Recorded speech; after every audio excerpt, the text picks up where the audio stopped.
My homily for the 11th Sunday in Ordinary Time, the 16th of June 2024. Jesus was a gifted speaker. He knew how to get people's attention and put it in terms that people understood. He spoke to people who knew all about seeds, sowing, crops and growth, as they depended on it for their survival. So he often spoke in such terms as in today's Gospel. To us it seems distant from our daily life perhaps, but to his hearers it was a matter of life and death. If their crop failed, they faced starvation. Firstly, Jesus spoke of the seed sprouting and growing. How, he does not know. Making the point that it's God's work and that we depend completely upon him. We can easily forget that in our complex society that draws food from all over the world. But still today, without God's providence, nothing would grow and the shelves would be empty. A spirit of thankfulness to God should run through our lives, for he has blessed us with an abundance of good things. Then Jesus spoke of the mustard seed, something that would have been familiar to his hearers. The tiny seed from which comes the biggest shrub, and then it provides shelter for the birds of the air. The kingdom of God, the church, is like that.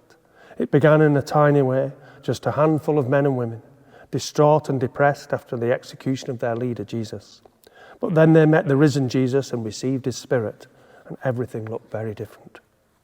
They fearlessly proclaimed and witnessed to the gospel, even to the giving up of their lives. It had a profound effect on many people, and despite, or maybe because of, fierce persecution, it grew and prospered, such that it has become the largest religion in the world, and many find shelter within it.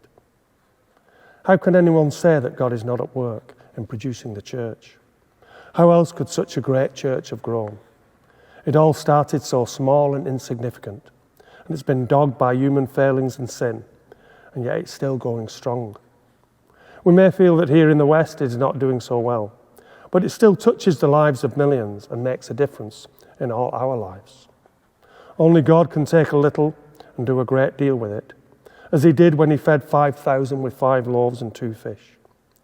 We may think that we are small and insignificant, but we should not underestimate what we can do, or rather what God can do through us, if we let him. We just need to let God be an important part of our lives.